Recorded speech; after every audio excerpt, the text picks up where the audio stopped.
going to be the biggest challenge for Chinese Whisper and Greg and Rupert on this race?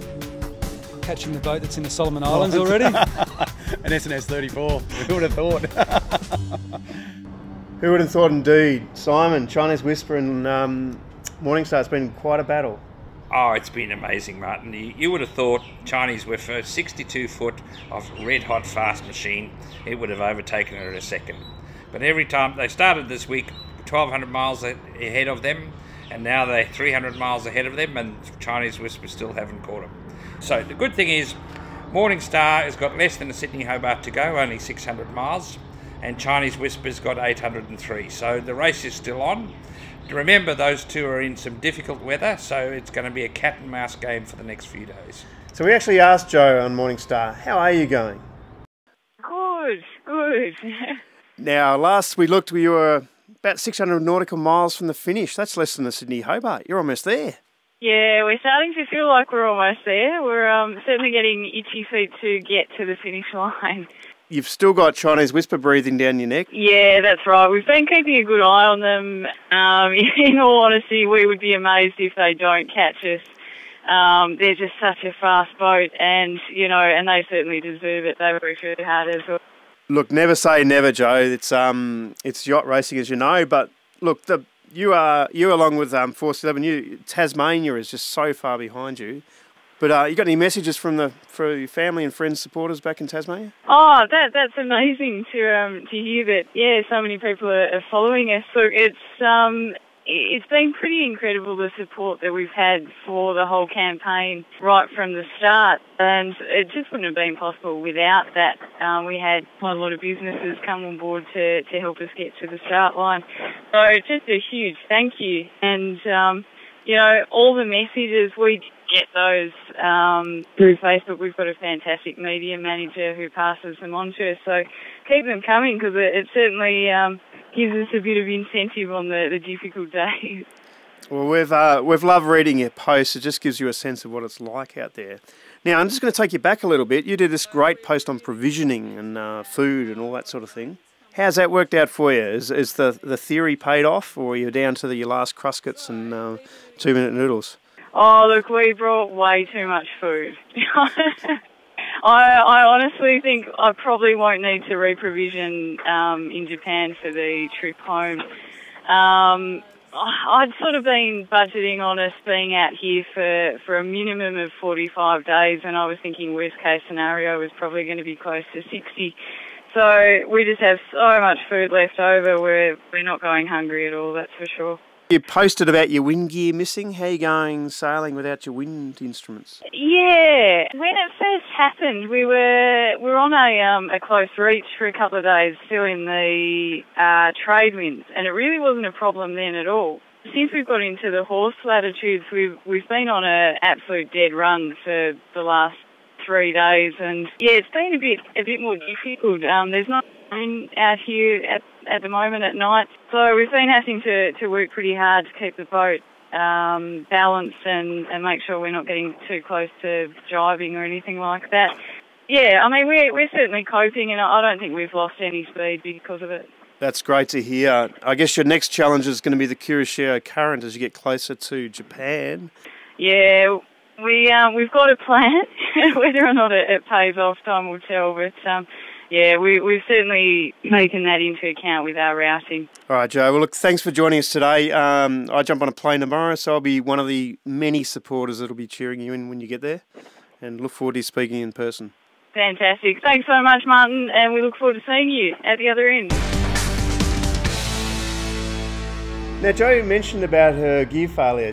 They've lost their instruments. We've talked to Blue Water Tracks, who are having steering problems. We've got Utopia steering problems, Lord Jiminy Auto Helm. We're starting to see some gear failures on. Yeah, well, it's interesting. As the boats go through the southeasterly trades, it's tough reaching conditions, and then into the northeasterly trades, tough reaching conditions. So it would be expected that some breakages are going to occur. So it's about being prepared in this race and who's got the spare parts. Now, one boat that's doing okay is Allegro. They've actually pulled some time out, haven't they? Yeah, Allegro has been doing really well. In the early bits of the start, they were worried that they were going to stop in the slow bits, but we haven't seen them stop much. But really interesting story from this week. The northeasterly trades, they've left, the sea's flattened out, the winds come from behind them, and would you believe they've got the ice maker, the fridge, the air conditioning, and the Netflix working. So they're obviously doing it tough. Did you have Netflix in your day? Martin, we had pencils and a chart. We did. We were steering, Simon. We were sailing. But anyway, good on Allegro. The Edge and Bartolome, they're glued to the hip. Well, I don't know how this has happened, but you would have thought the little 32-foot Edge would be overtaken by Bartholomew at 38 foot and steamed away, but they seem to be connected by a bit of elastic. The Edge gets in front, Bartolo comes behind. So Bartolome is doing really well. Interesting again, we heard from them this week for the first time. They had a little fire on board, so they've had their troubles. And one boat I've been very impressed with is Runaway, who are just hanging on to Matrix Reloaded. Who'd have thought Pogo 40 up against the sail? Yeah, it's. I think we've got a couple of talented sailors on Runaway. They're doing a great job, and that little light boat was built for the Osaka race many years ago, and still proving to be a winner. Well, I've watched on Blue Water Tracks. They're actually third on handicap at the moment.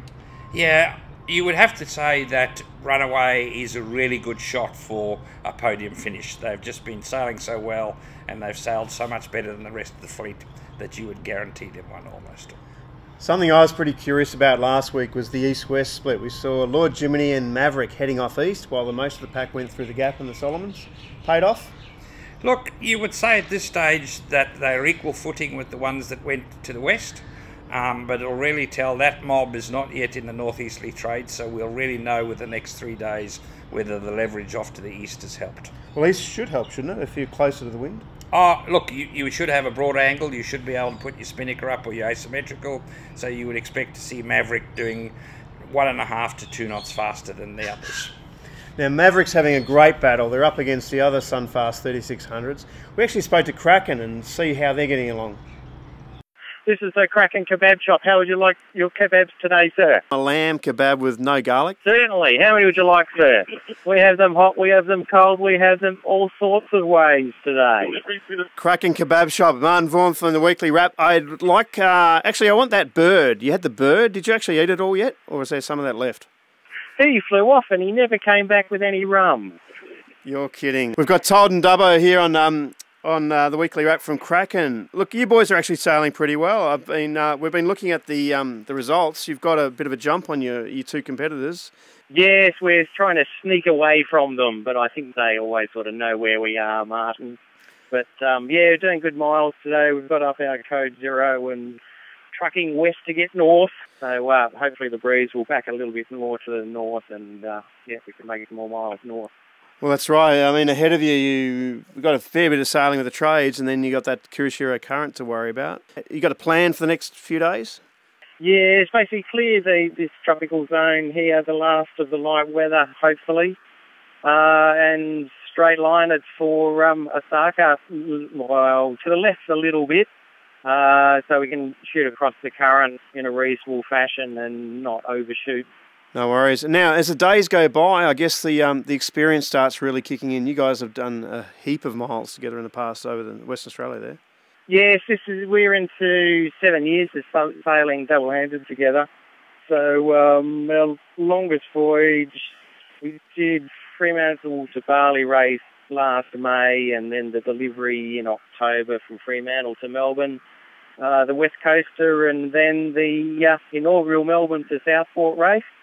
And we missed the stop at Cairns, so here we are heading to Osaka.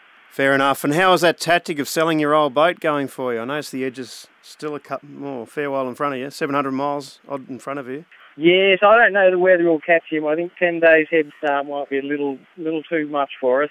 We'll try and whittle down the distance, but I doubt very much we'll catch him. Pardon. Now, that equator crossing, did you pay your respects to King Neptune?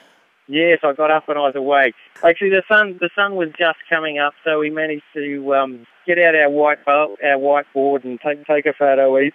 Normally we do it for rounding special capes, but this is the first time I'd been across the equator. Dubbo's ex-Navy, so he was christened many, many years ago, but no harm came to any crew. That's good news, I guess. For some, we're hoping to see the photos. Maybe we'll see them later. Yes, that's it. I've had little communications issues since we've switched to our global satellite. We had 2 plans through with different SIM cards, and email has become more of a problem for us.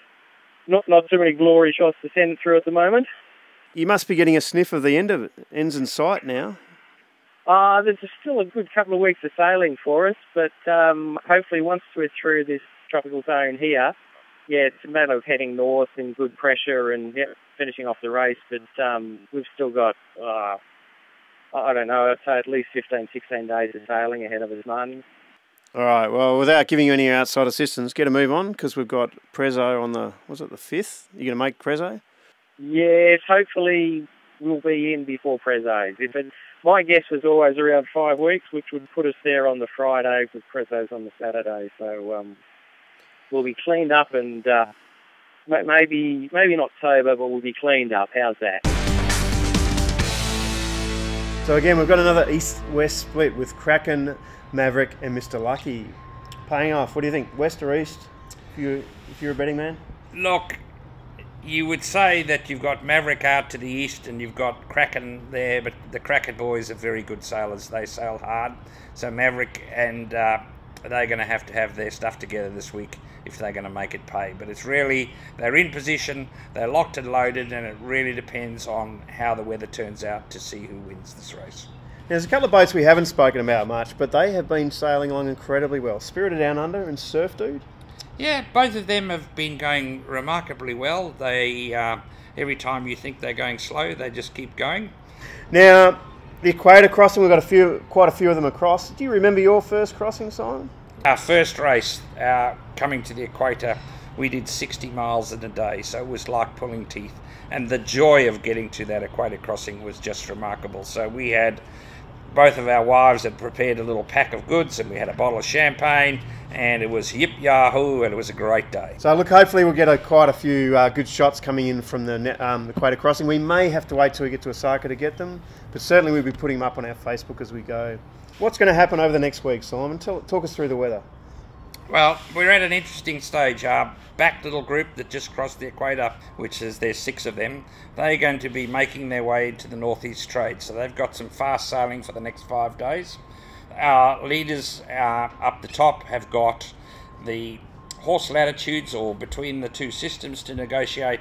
Then they've got the current to negotiate, and then we've got the people behind who have got all of these 3 zones to attach. So there are still troublesome weather, there are light patches, there are following winds, and the Kirishiro current is not to be forgotten because it is a serious challenge. So the boats that are up the front, they've really got to determine, are they going west or east as they approach Japan? Because if you're in the wrong place, if we saw in the last race, there were circular tracks for the people approaching Japan. There were boats going backwards from memory. Yeah, backwards and going round in circles, not a very good approach. Now let's just talk lastly about the couple of boats at the back of the fleet. We've got Blue Water Tracks back on the water after making their repairs. What's their weather going to look like? Have you looked at that? I've had a look, and they're in the peachy stage now where they're in the southeast trade, so they're making 10 knots. They're going really well. They've still got the pain of the Solomon Sea and the Equator crossing to go, so they're going to have a tough couple of weeks getting past there. But I think they're going to be good, so they've fixed their bow thruster, they fixed their steering. The boat looked like a huge mess. They fixed that all up, and they're truckling along, and they're back in the saddle, and so they're going well. I'm very jealous this week. This is the last week Martin and I are going to be together. I'm staying back here in Melbourne holding the fort, and Lucky Martin here is off to Osaka on Friday, so he'll be up there with the Japanese welcoming all the fleets, and he's going to have lots of small parties, and I'll be back here doing the results and the protests. So Martin, have fun. Thanks, we're going to do our best. We'll see how we go. We'll see you back on the Weekly Wrap next week.